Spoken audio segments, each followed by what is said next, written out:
చాలామంది యేసు ప్రభు దగ్గరికి చాలా ఉత్సాహంగా ఉల్లాసంగా వస్తారు.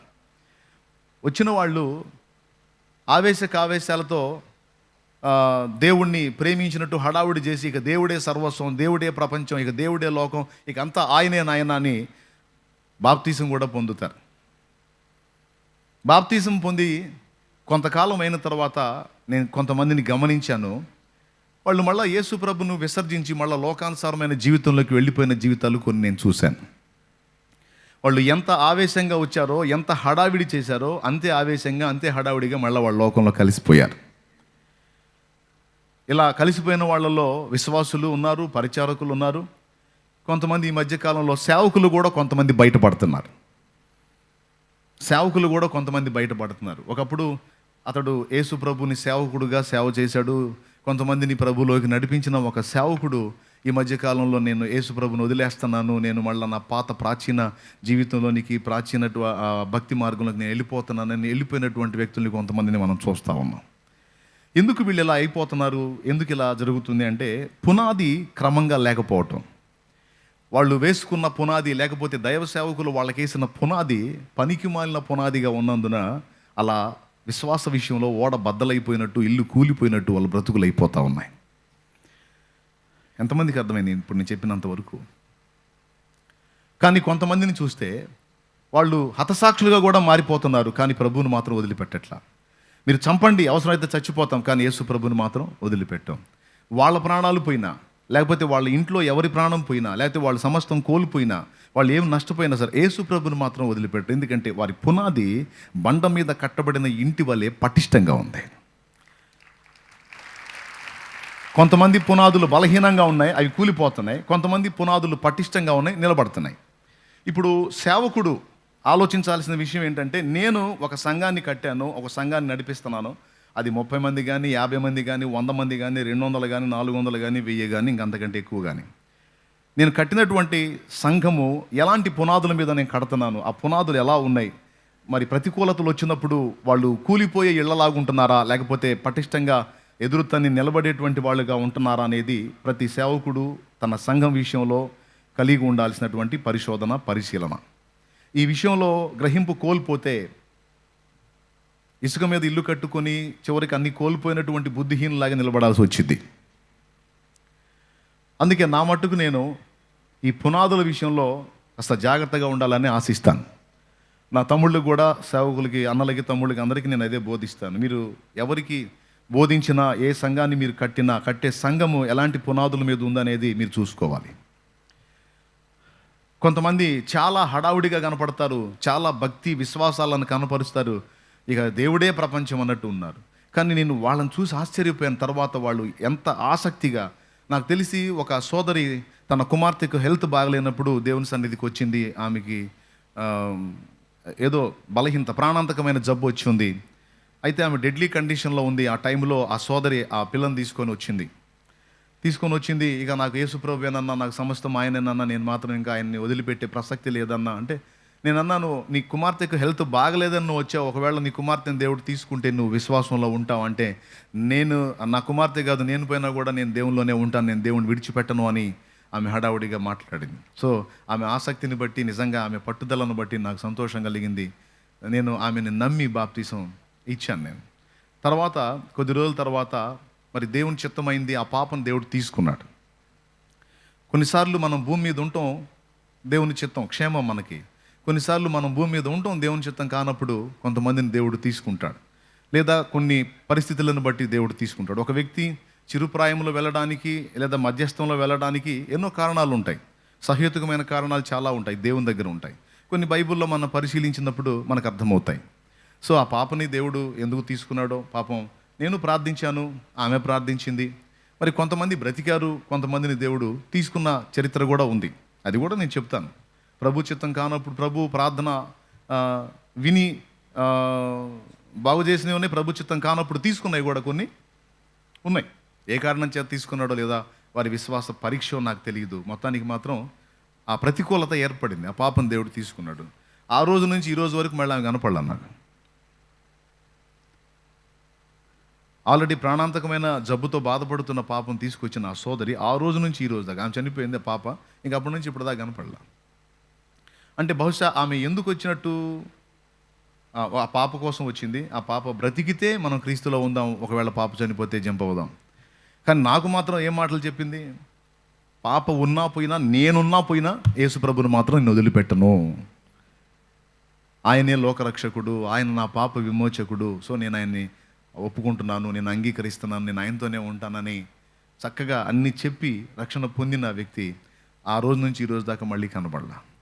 అంటే ఆమె విశ్వాసం దేన్ని ఆధారం చేసుకొని ఉంది? తగ్గితే నిలబడదాం, తగ్గకపోతే జంప్ అవుదాం. ఒక స్వస్థత కార్యం మీద ఆధారం చేసుకొని ఉంది. నేను అంటాను, స్వస్థత కార్యాలు పునాదులు కాదు. మనకు దేవుడు చేసే అద్భుతాలు, సూచక్రియలు, మహత్కార్యాలు మనకు పునాదులు కాదు. మనకు పునాది ఏంటంటే సత్యవాక్యం, సత్యం. యేసు ప్రభు దగ్గరికి వచ్చినప్పుడు, బాగా వినండి, యేసు ప్రభు దగ్గరకు వచ్చినప్పుడు చాలామంది ఎలాంటి పరిస్థితుల్లో వస్తారంటే ఇబ్బంది, అప్పులు, ఆర్థిక సమస్యలు, రోగాలు, జబ్బులు, నానా విధమైన ఇబ్బందులతో వస్తారు. ఎందుకు? అన్ని గుళ్ళకు పోయినట్టు యేసుప్రభు గుడికి కూడా పోదాం, ఎన్ని తిరిగాం తగ్గలేదు, సమాధానం రాలేదు, యేసుప్రభు దగ్గరన్నా వచ్చిద్దేమో అని సహజంగా వస్తాను. నేను కూడా ప్రారంభంలో చర్చికి వెళ్ళినప్పుడు నేనున్న బాధల్లోంచి నన్ను యేసుప్రభు విడిపిస్తాడేమో అన్న ఆలోచనతోనే నేను వెళ్ళాను. యేసుప్రభు దగ్గరికి వెళ్ళిన తర్వాత నేను ఒక పని చేశాను. సరే, ఇప్పుడు ఆయన నా బాధలు తీసేస్తాడా, అందరితో పాటు నేను కూడా మోకాళ్ళు వేద్దాం, అందరితో పాటు నేను కూడా స్తోత్రాలు చేద్దాం, అందరితో పాటు నేను కూడా ప్రార్థన నేర్చుకొని ప్రార్థన చేద్దాం అనేవి సహజంగా అనుకుంటాను. నేను అలా కాకుండా అసలు యేసుప్రభు దగ్గరికి వచ్చాను. ఇంతకు యేసుప్రభు ఎవరు? యేసుప్రభు నా కోసం ఏం చేశాడు? యేసుప్రభు ఎందుకు నిజమైన దేవుడు? లోకంలో ఇంతవరకు నేను సేవించిన వాళ్ళకి యేసుప్రభుకున్న వ్యత్యాసం ఏంటి? ఇప్పుడు ఆయన గురించి తెలుసుకుంటే కదండి మన పునాది పటిష్టంగా ఉండేది, అవునా?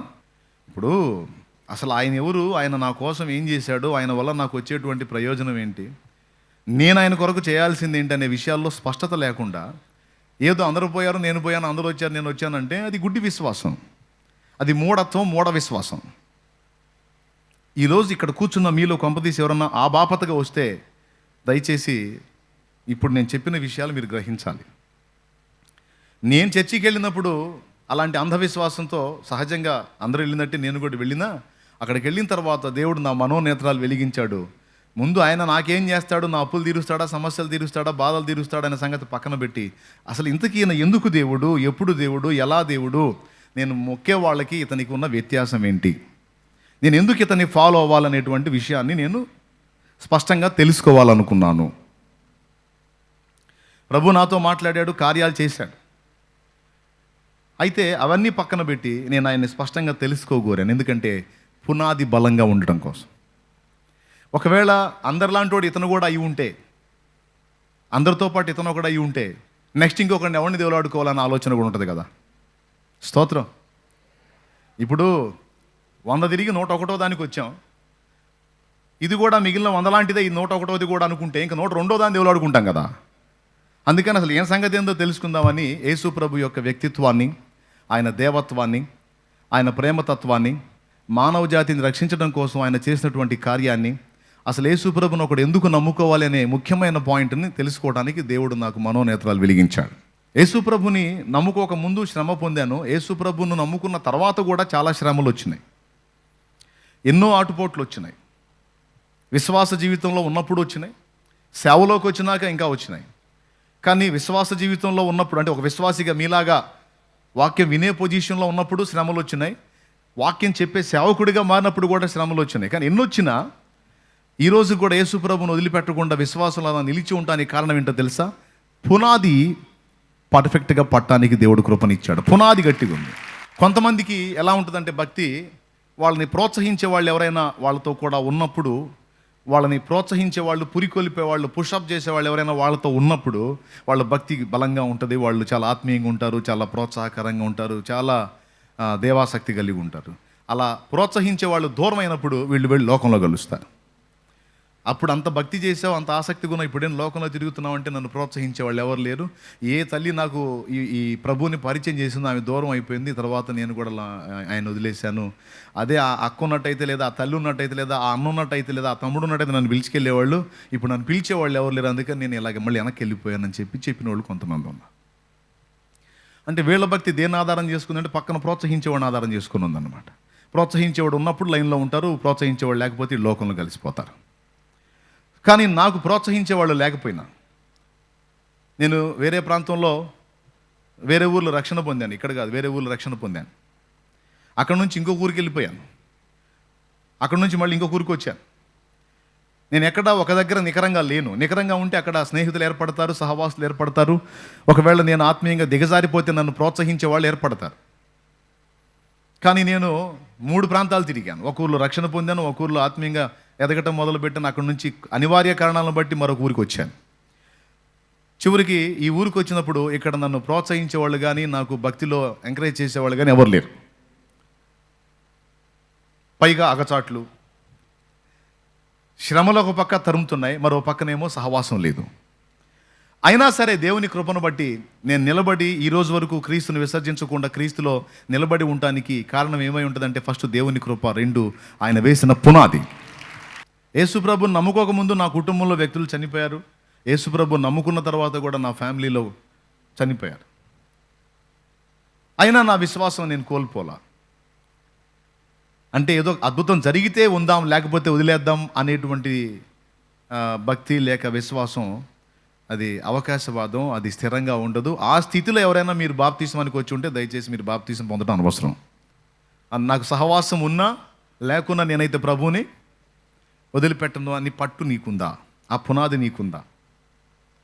యేసు ప్రభుతో అలా అంటుకట్టబడ్డ అనుభవం నీకుందా? ఉంటే నువ్వు యోగ్యురాలివి, నువ్వు బాప్తీసం పొందడానికి. అనుభవం నీకుంటే. అలాంటి అనుభవం నీకు లేకపోతే నువ్వు తీసుకున్న మళ్ళీ నిన్ను ప్రోత్సహించే వాళ్ళు దూరం అయినప్పుడు మళ్ళీ పోయి నువ్వు లోకంలో కలుస్తావు. అప్పుడు ఎట్లా ఉంటుందంటే పొంది కూడా వేస్ట్. సో అలా కాకుండా, ఒకటి శ్రమలు వచ్చినా, కష్టాలు వచ్చినా, అదే వాన వచ్చినా, వరదలు వచ్చినా, గాలి విసిరి ఎంత కొట్టినా, నా పునాది అయితే క్రీస్తు అనే బండ మీద ఉందన్నయ్య, నేను మాత్రం పడిపోయే ప్రసక్తి లేదు అంటే రా. లేదు నా పునాది కొంచెం డెలికేట్గా ఉంది, బలహీనంగా ఉందంటావా, ఆగు. నేను స్పష్టంగా చెప్తున్నా. కొంతమంది ప్రోత్సహించే వాళ్ళు ఉంటే లైన్లో ఉంటారు, లేకపోతే బలహీనపడతారు. అలా నాకు ప్రోత్సహించే వాళ్ళు లేకపోయినా నా భక్తిని నేను కొనసాగించుకోగలను. నేను దేవునితో వ్యక్తిగత అనుబంధాన్ని ఏర్పరచుకున్నాను, నా భక్తికి డోకా లేదనే దమ్ము నీకుంటే రా లైన్లోకి, లేకపోతే సర్దుకో. లైవ్లో వీక్షించే వాళ్ళు కూడా చెప్తున్నాను, అసలు మీ పునాదులు ఎలా వేయబడ్డాయి, మీ పునాదులు ఎలా కట్టబడ్డాయి, ఎలా మీరు నిర్మించబడ్డారు, మీ విశ్వాసం ఏ పాటిది? ఎందుకంటే యేసు ప్రభుతో జీవితం అంటే పూల మీద నడక, పూల పల్లకి మీద ప్రయాణం అని బైబిల్లో ఎక్కడ చెప్పబడలేదు. యేసు ప్రభుతో జీవితం అంటే నిజమైన దేవుడితో నడక ఈ పాపిష్టి లోకంలో అంటేనే అది ముళ్ళ మీద నడక. గాలి వీచేది ఖాయం, వాన గురిసేది ఖాయం, వరదలొచ్చి ఈడ్చి బాధేది ఖాయం. దానికి సిద్ధపడ్డావా నువ్వు? రక్షణ పొందిన వాళ్ళని, పొందని వాళ్ళని కూడా అడుగుతున్నాను నేను. దెబ్బ మీద దెబ్బ తగిలినా, గాయం మీద గాయమైనా ప్రభుని వదలకుండా హత్తుకొని ఉండగలిగే ఆ పునాది పటిష్టత నీకుందా? ఉండాలి. లేకపోతే పునాది మరమ్మత్తు చేసుకోవాలి. ఈ విషయాన్ని స్పష్టంగా గ్రహించి సిద్ధపడాలి. ఎందుకంటే స్పష్టంగా యేసు ప్రభువే చెప్పారు, నేను చెప్పలా. నన్ను వెంబడించేవాడు ఒక ఇంటిని కట్టుకుంటున్నాడు, నన్ను వెంబడించేవాడు ఒక ఇంటిని కట్టుకున్న వాని పోలి ఉన్నాడు. నా మాట విని నన్ను అనుసరించేవాడు ఒక ఇంటిని కట్టుకుంటున్నాడు. ఆ కట్టుకునేవాడు సరైన పునాది మీద కట్టుకుంటే తిరుగుండదు, లేకపోతే ఆ ఎదురయ్యేటువంటి శోధనలకు ఖచ్చితంగా కూలిపోతాడని ముందే చెప్తున్నాడు యేసుప్రభు. అంటే మీలో కొంతమందికి ఇప్పుడు భయం వచ్చేసింది, అమ్మ బాబాయ్ ఆల్రెడీ శోధనలు అల్లాడుతూ ఉన్నాం, మళ్ళీ యేసుప్రభుని నమ్ముకొని బాప్తీసం పొంది ప్రభు మార్గంలో వెళ్తే మళ్ళీ శోధనలు వస్తాయా అంటే,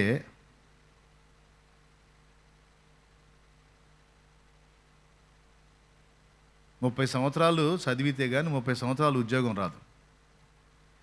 30 సంవత్సరాలు ఉద్యోగానికి 60 ఏళ్ళకి రిటైర్మెంట్ ఇస్తారు కదా. 30 సంవత్సరాలు ఉద్యోగాన్ని సంపాదించడానికి పుట్టింది 5 ఏళ్ల దగ్గర నుంచి మొదలుకొని ఇప్పుడైతే మరి పిల్లల్ని 3 ఏళ్ల నుంచి పంపిస్తున్నారులే. అంటే అప్పటి నుంచి చదివి చదివి చదివి చదివి చదివి అన్నిట్లో పాస్ అవుతా చివరికి మొత్తం లైఫ్ సెటిల్ అయిందిరా అంటే 25 నుంచి 30 సంవత్సరాలు పట్టింది ఒక లైఫ్. భూమి మీద ఒక 30 ఏళ్ళు ముష్టి ఉద్యోగం ఇవ్వడానికి 30 సంవత్సరాలు బతుకంత చదువులు మొత్తం మళ్ళీ ఫస్ట్ క్లాస్లో పాసులు అయితేనే ఇస్తారు.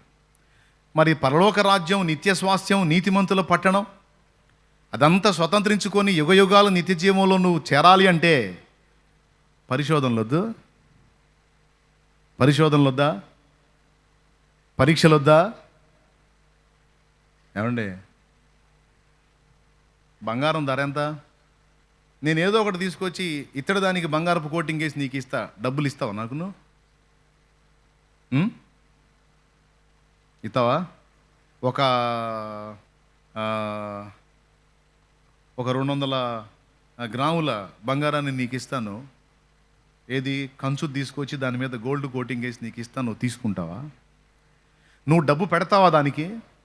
నువ్వు దానికి వెల చెల్లించాలి అంటే, పెద్ద మొత్తంలో నువ్వు డబ్బు ఇవ్వాలి అంటే, 200 గ్రాములకు తగినంత ధనం నువ్వు ఇవ్వాలి అంటే ఫస్ట్ నువ్వేం చేస్తావు తెలుసా? నేను ఇవ్వగానే తీసుకొని వెంటనే పైసలు ఇచ్చేయవు నాకు. దాన్ని ముందు గోల్డ్ షాప్ కాడికి తీసుకెళ్ళి అక్కడ ద్రవరూపక అగ్ని, యాసిడ్, లేదా దాన్ని గీసి టెస్ట్ చేస్తారు. అదన్నా గీట్రాయి మీద గీసి టెస్ట్ చేస్తారు. అదన్నా జరిగింది. లేదా యాసిడ్ అన్న వేసి టెస్ట్ చేస్తారు. పైన యాసిడ్ పోసినప్పుడు ఏం జరిగింది? ఆ బంగారపు కోటింగ్ అంతా పోయి అసలు సంగతి బయటకు వచ్చింది. అంటే నువ్వు వెల చెల్లించాలి, పెద్ద మొత్తం నువ్వు డబ్బులు పెట్టాలి అంటే ఖచ్చితంగా పరీక్ష చేసుకుంటావా, చేసుకోవా? పెద్దగా చెప్పండి, గట్టిగా చెప్పండి. చేసుకోరా? చేసుకుంటారు, ఎవరైనా చేసుకుంటారు. దిమాగ్ బాగున్న వాళ్ళు అందరూ చేసుకుంటారు. దిమాగ్ పోయిన వాళ్ళే తీసుకొని డబ్బులు ఇస్తారు. భూమి మీద బంగారానికి నువ్వు ఒక అమౌంట్ చెల్లించాలంటేనే దాన్ని ఎన్నో పరీక్షలు చేసుకొని అటు తిప్పి చూసి ఇటు తిప్పి చూసి మళ్ళీ అక్కడ తీసుకెళ్ళి పరీక్షలు చేసి ఫైనల్ అయినాక కానీ డబ్బులు కట్టాం. అలాంటిది ఇక్కడ ఏకంగా నీ కోసం ప్రాణం పెట్టాడు, ప్రాణమునే వెలగా చెల్లించాడు, నీకోసం ఆయన రక్తమంతా ధారపోశాడు. ఎక్కడ ఈ భూమి మీద నిన్ను ఇక్కడ ఊరేగించడానికి కాదు, ఇంతకంటే శ్రేష్టమైన మహిమ ప్రపంచంలోకి నిన్ను తీసుకెళ్ళడానికి. అగ్ని ఆరని, పురుగు చావని ఘోరమైనటువంటి శిక్ష నుంచి, పాప శిక్ష నుంచి, నరక శిక్ష నుంచి నిన్ను కాపాడటానికి తన ప్రాణాన్నే పణంగా పెట్టినోడు చెక్ చేసుకోడు? చెప్పరేమండి? ఏం చేసుకోవద్దా? చెక్ చేసుకోవద్దా? న్యాయమా కాదా చెప్పు? న్యాయమే. నీ నాణ్యత తేలాలి, నీ ఒరిజినాలిటీ తేలాలి, నీ భక్తి, నీ విశ్వాసం, దాని యొక్క పరిపూర్ణత ఆయన గ్రహించాలి. అందుకే పరిశోధన తప్పనిసరి. కొన్నిసార్లు ఆయన కొన్ని పరిస్థితులను అనుమతించి పరిశోధిస్తాడు. కొన్నిసార్లు శోధకుడు, అడే మన శత్రువు ఉన్నాడు కదా సిగ్గుమాలినాడు, వాడికి తలుపులు తెరిచి వాడికి అనుమతించి కూడా మనల్ని టెస్ట్ చేయడానికి అవకాశం ఇస్తాడు. ఎందుకు?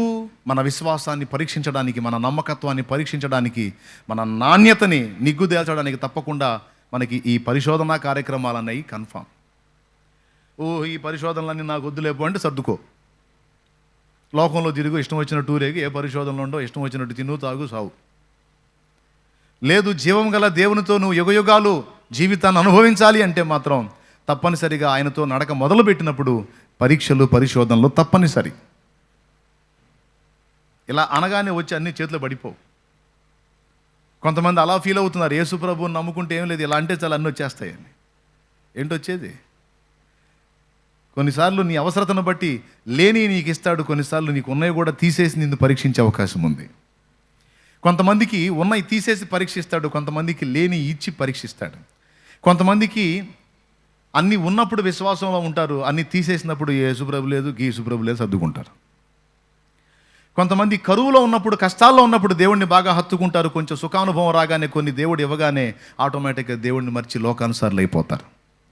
అంటే గర్వం వచ్చేసిద్ది. దీన స్థితిలో ఉన్నప్పుడే వాళ్ళు దేవునికి నమ్మకంగా ఉంటారు. ఆశీర్వాదాన్ని దేవుడిచ్చి సంపన్నులుగా మార్చినప్పుడు వారు దేవునికి సమయం తగ్గించేసి లోకానికి ఎక్కువ పెట్టేసి చివరికి భ్రష్టులైపోయేటువంటి వ్యక్తులు కూడా కొంతమందిని చూస్తాం. సో కొంతమందికి ఉన్నవి తీసి చూస్తాడు, కొంతమందికి లేనివి ఇచ్చి పరీక్షిస్తాడు. అట్లాగా వాన ఖాయం, వరదలు ఖాయం. గాలి ఈడ్చి కొట్టేది కూడా ఖాయం, కన్ఫర్మ్. దానికి సిద్ధపడి మనం ఉండాలి. ఎవరు ఉండగలుగుతారంటే పునాది మీద పర్ఫెక్ట్గా ఎవరైతే ఉన్నారో వాళ్ళు మాత్రమే ఉండగలుగుతారు, లేకపోతే కష్టం. అందుకే ప్రతి ఆత్మీయ నాయకుడు ఈ వానకి, వరదలకి, గాలికి తట్టుకునే విధంగా ఒక ఇంటిని కట్టినట్టు సంఘాన్ని కట్టాలి. ఏదో ఆదివారం ఒక ప్రసంగం అని, శుక్రవారం ఒక ప్రసంగం అయిపోయింది, మామ స్తోత్రం అన్నట్టు కాదు. ఒక్కొక్క వ్యక్తితో అవసరమైతే స్నేహపూర్వకంగా అనుబంధాన్ని ఏర్పరచుకొని, అమ్మ ఆత్మీయ తల్లి, ఆత్మీయ తండ్రి కన్నపిల్లల్ని దగ్గరికి తీసుకొని పిల్లలకు అన్నీ నేర్పినట్లుగా మన ఆత్మీయ బిడ్డలకు విశ్వాస పరీక్షలు ఎలా ఎదురవుతాయో వాటిని తట్టుకొని విశ్వాసాన్ని ఎలా కాపాడుకోవాలో బిడ్డలకి నేర్పుకోవాలి. నేను చెప్తున్నాను, ఎప్పుడో భవిష్యత్తులో మహాశ్రమలు రావటం కాదు, అసలు యేసుప్రభుని నమ్ముకొని నడక మొదలు పెడితేనే తనకు తెలియకుండానే ముళ్ళబాటలోకి అడుగుపెట్టినట్టు. మహిమ కిరీటం కావాలి అని అంటున్నారు. మరి యేసుప్రభు అంతటి వాడే భూమి మీదకి వచ్చినప్పుడు ముళ్ళ కిరీటం భరించక తప్పలేదు.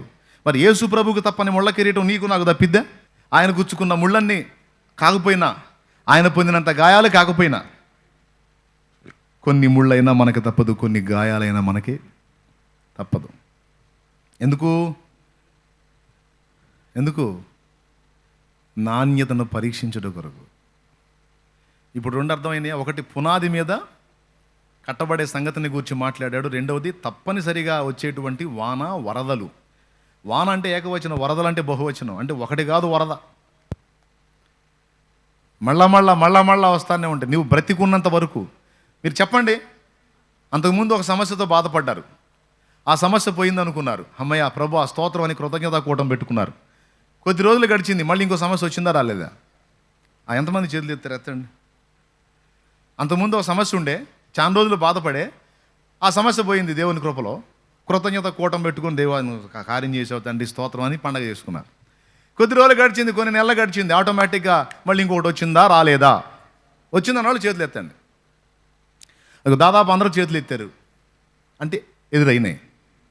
సో అంతకుముందు తీసేసిన దాన్ని ఇప్పుడు కూడా తీసేయగలడు. వాన వస్తుంది, వరద వస్తుంది, గాలి వీచి కొట్టిద్ది, ఎన్ని వచ్చినా పునాది మీద నువ్వు కట్టబడ్డావు. ఇంకొకటి, నీ ఇంట్లో యేసు ప్రభు ఉన్నాడు, పరిశుద్ధాత్మ ద్వారా ప్రభు మనతో ఉన్నాడు, మనలో ఉన్నాడు. ఒకటి, పునాది మీద నువ్వు ఉన్నావు. రెండవది, నీతో ఆయన ఉన్నాడు. ఇప్పుడు యేసు ప్రభు దోణిలో ఉన్నప్పుడు గాలి సముద్రం మీద లేచి ఈడ్చి అలలు కొట్టినప్పుడు శిష్యులు పరిగెత్తి, ప్రభువా మేము నశించుతున్నావు, నీకు చింత లేదా అని వచ్చారు. అప్పుడు యేసు ప్రభు లేచి ఏం చేశాడు? మీరు గమనించాలి, గాలిని తుఫానును రాకుండా ఆపాడా, వచ్చినాక గద్దించాడా?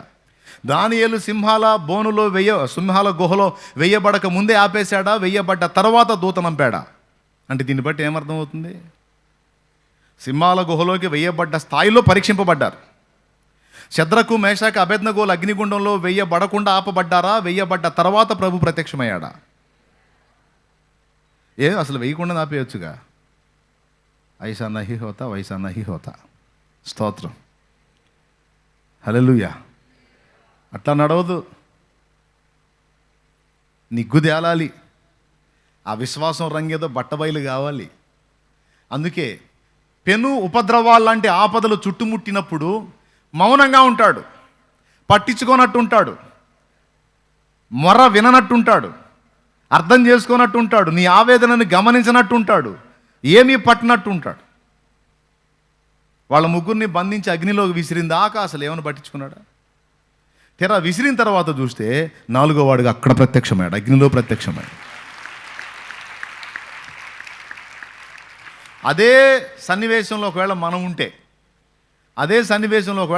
ఉంటే ఓయమ్మ ఎంత మొత్తుకుంటామో, ప్రభా ఎక్కడ నిద్రపోతున్నావు తండ్రి, ఈ దుర్మార్గులు నన్ను బంధించారు ప్రభా, మా ముగ్గురిని బంధించారు ప్రభా, అగ్నిలో అయిపోతున్నారు ప్రభా, 7 అంతలు అగ్ని మండుతుంది ప్రభా, నువ్వు ఉన్నావని ధైర్యం చేసిన ఆయన పెద్ద పెద్ద మాటలు మాట్లాడాం ప్రభా, ఇప్పుడు మాకు మూడింది నాయనా, ఏమైంది మా ప్రభా, నీ సహాయం ఏమైంది, నీ బలమైన బాహు ఏమైంది ప్రభా, అయ్యా తీసుకెళ్తున్నారు ప్రభు, అయ్యో అని గందరగోళం అయిపోయేది మన పరిస్థితి.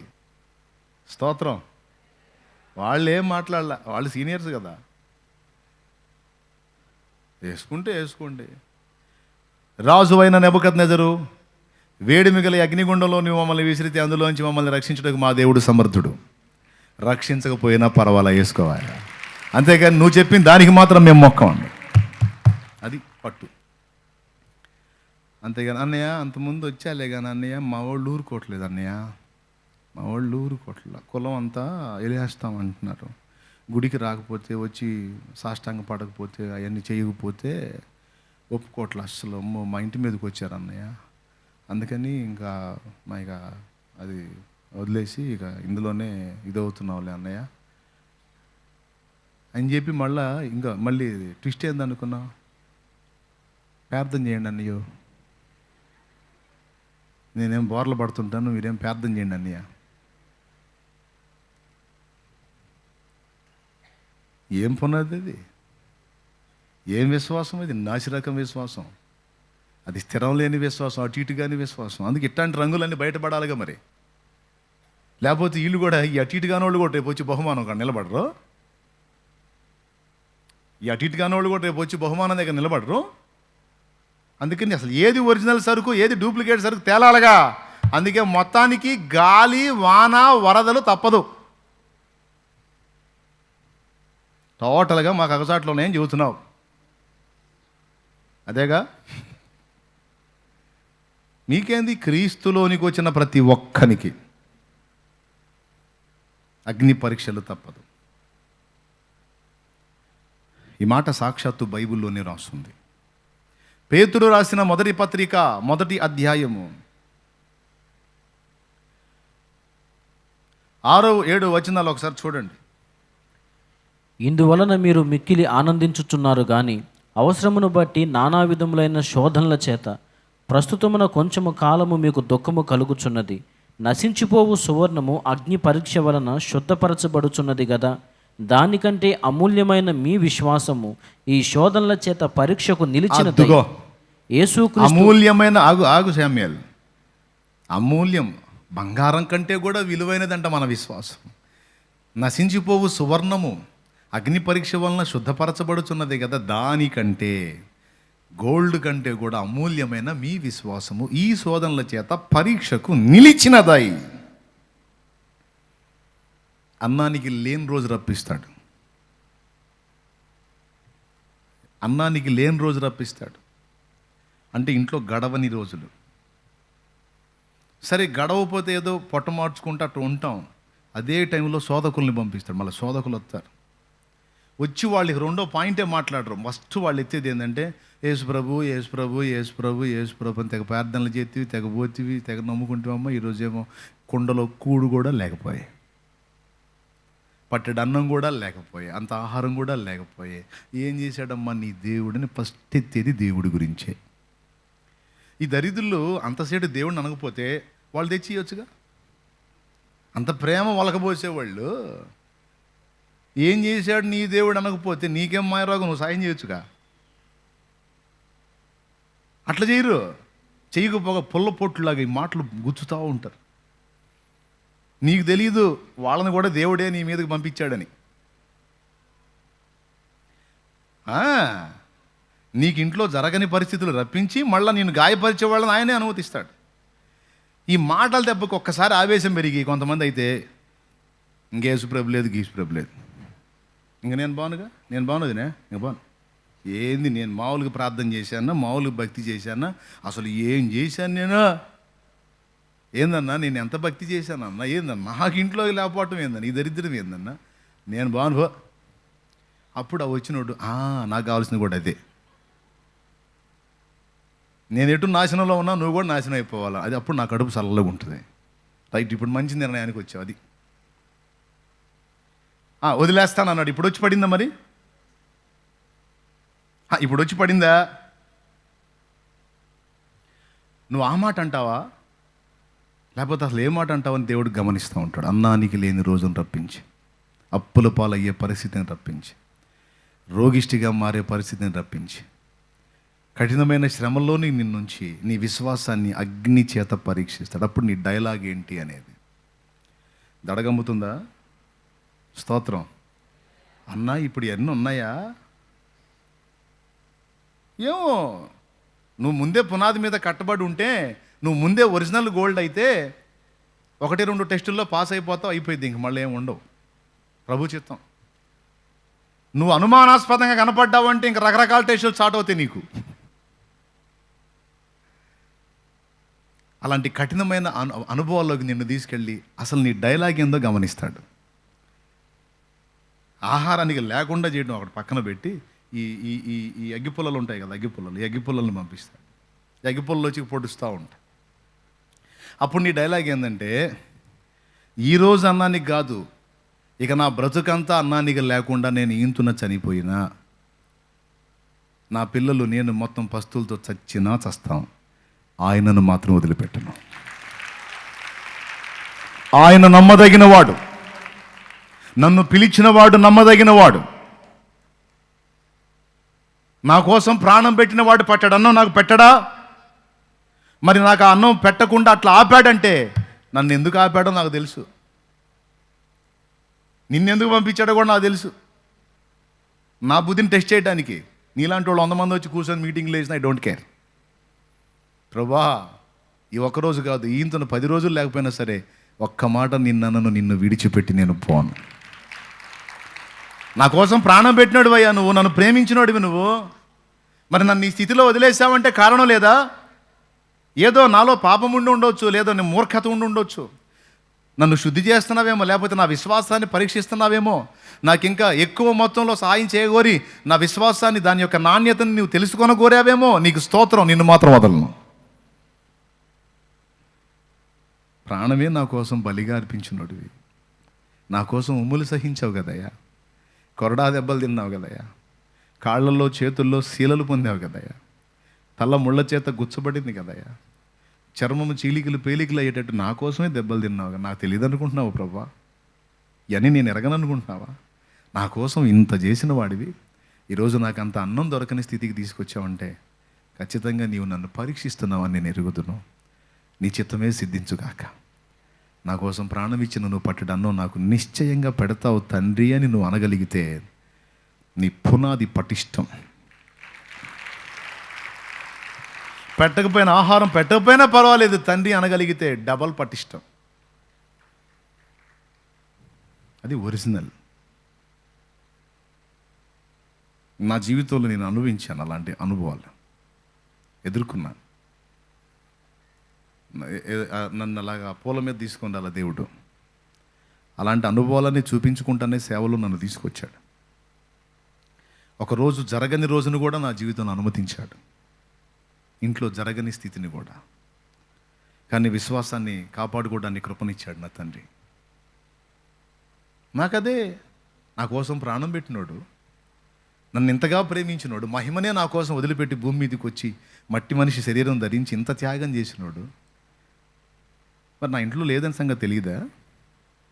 తెలిసి ఎందుకు మౌనంగా ఉన్నాడు అంటే నాకేదో నేర్పుతున్నాడు, లేదా నా విశ్వాసాన్ని పరీక్షిస్తున్నాడు, లేదా ఆకలి పస్తులతో ఉంటే ఎలా ఉంటుందో ఆ బాధ నాకు నేర్పి రేపటి రోజున నేను దీవించబడ్డనాడు ఆకలి కొన్న మోకాలకు పట్టడు అన్నం పెట్టడానికి నన్ను ప్రోత్సహించడానికి నేర్పుతున్నాడు, అనుభవాల కోసం. ఇవన్నీ ఎరిగే పాటలు పాడుకున్నా నేను. అడుగడుగున పయనంలో అవమానపు హేళనలో నొప్పించే మాటలతో మనసు నలిగి ఉన్నావా, మది నిండిన వేదనను మౌనముగా భరిస్తూ కనుల నిండ కన్నీళ్లతో ప్రభుని చూస్తూ ఉన్నావా. నువ్వు నమ్మిన దేవుడు నిన్ను మరచిపోడెన్నడు, అనుభవాల పాఠం కోసం నిన్ను అప్పగించాడు. పొందే ప్రతి గాయం రూపుమాసిపోయే సమయం సంతోషం ఇక సన్నమాయే. వెతుకుతూ ఉన్నావా విడుదల దారి కనరాక, పొందే శ్రమలు నీతో ఉండవు కడదాకా. వెతుకుతూ ఉన్నావా విడుదల దారి కనరాక, పొందే శ్రమలు నీతో ఉండవు కడదాకా. స్తోత్రం. నీలో మెతక కనపడితే నీకు పరీక్ష ఎదురైద్ది. ఒకటి. మరి నకిలీయో ఒరిజినల్ తెలుసుకోవాలి కదా. అలాగే నీలో అనుభవ పాఠం నేర్పడానికి కూడా కొన్ని పరీక్షలు ఎదురవుతాయి. వస్త్రహీనత అంటే ఏంటో నాకు తెలిస్తే, నేను ఆశీర్వదించబడిన నాడు వస్త్రహీనుడు నా కంటపడితే 2 వస్త్రాలు ఇవ్వడానికి నాకు మనసు వచ్చింది. వస్త్రహీనత అనేదే నాకు తెలియకపోతే మరి వస్త్రహీనుడు నా కంటపడ్డప్పుడు నేను ఎలా దానం చేయగలుగుతాను? ఏమయ్యా, ఆకలితో పస్తులుంటాం అనే అనుభవం, కన్న పిల్లలకు కూడా అంత అన్నం లేని పరిస్థితిని నేను అనుభవించకపోతే రేపు ఆకలి కొన్న కుటుంబానికి నేను ఎట్లా సాయం చేయగలుగుతాను? మరి ఇప్పుడు నాకు అనుభవం కావాలిగా. నిందల పాలై వేదన పడుతున్న వాళ్ళని ఓదార్చాలంటే కాస్తైనా నిందలు మోసిన అనుభవం నాకు లేకపోతే, నింద అంటే ఏంటి? చెయ్యనిది నెత్తి మీద పట్టం. నిందలు పొందిన అనుభవం అనేది నాకు లేకపోతే నేను ఎలాగ నిందించబడ్డ వాళ్ళని ఓదారుస్తాను? కాబట్టి అనుభవాల పాఠం కోసం కొన్నిసార్లు కొన్ని శ్రమలను దేవుడు అనుమతించవచ్చు. విశ్వాస పరీక్ష, నీ విశ్వాసం, నీ పునాది యొక్క నాణ్యత తెలుసుకోవడానికి కూడా కొన్ని పరీక్షలను దేవుడు అనుమతించవచ్చు. అలాంటి పరీక్షలు నీకు ఎదురైనప్పుడు విశ్వాసంలో నిలిచి ఉంటావా, సర్దుకుంటావా అనేది నీకు నువ్వు వేసుకోవాల్సిన ప్రశ్న. నీ మనసుకు నువ్వే చెప్పుకోవాల్సిన జవాబు. చెప్పండి, గాలి ఖాయమా కాదా? వానలు ఖాయమా కాదా? వరదలు ఖాయమా కాదా? ఏ కారణాల చేత? అనుభవ పాఠం కోసం రావచ్చు, లేదా విశ్వాస పరీక్ష కోసం. న్యాయమా కాదా మనకు రావటం? అది మనకు వచ్చేటువంటి పరీక్షల మూలం ఇది.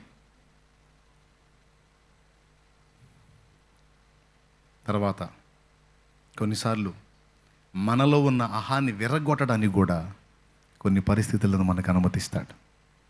మనలో దేవునికి నచ్చని దుర్గుణాలని విరగొట్టడానికి కూడా, మనలో ఉన్నటువంటి అహంభావాన్ని విరగొట్టడానికి కూడా కొన్ని పరిస్థితులను దేవుడు అనుమతిస్తాడు. కొంతమందికి వాళ్ళ జ్ఞానం మీద గొప్ప అంచనాలు ఉంటాయి, వాళ్ళ తెలివితేటల మీద. మరి అది విరిగిపోవాలంటే వాళ్ళ తెలివితేటలు మొహం పగలగొట్టాలా, వాళ్ళ తెలివితేటలు బెడిసి కొట్టాలా, వాళ్ళ జ్ఞానం బెడిసి కొట్టాలా. కొట్టినప్పుడు అయ్యబ్బో మన జ్ఞానం ఏదో అనుకున్నాం కానీ అంత బుస్సే, ఏదో దేవుడి దయ అనుకుంటే లైన్లోకి వస్తాడు. లేకపోతే అసలు మన ఐడియా ఎవడికి రాదుగా అంటుంటాడు. తన్ను పడినంత వరకు, తన్ను పడ్డ తర్వాత మనదేముందిలే అంత దేవుడి కృప అన్నకాడికి వస్తాడు. తెస్తాడు దేవుడు, తేవాలి, లేకపోతే పాడైపోతాం మనం. అందుకే మనల్ని విరగొట్టి నలగొట్టి ఆశీర్వదించడానికి, రెండవది విశ్వాసాన్ని పరీక్షించడానికి, మూడవది అనుభవాలు నేర్పించడానికి, ఇలా కొన్ని కారణాలను బట్టి మనకి గాలి, వాన, వరదలు అనుమతించబడతాయి ఆత్మీయ జీవితానికి. అప్పుడు ఎలా ఉండాలి పునాది?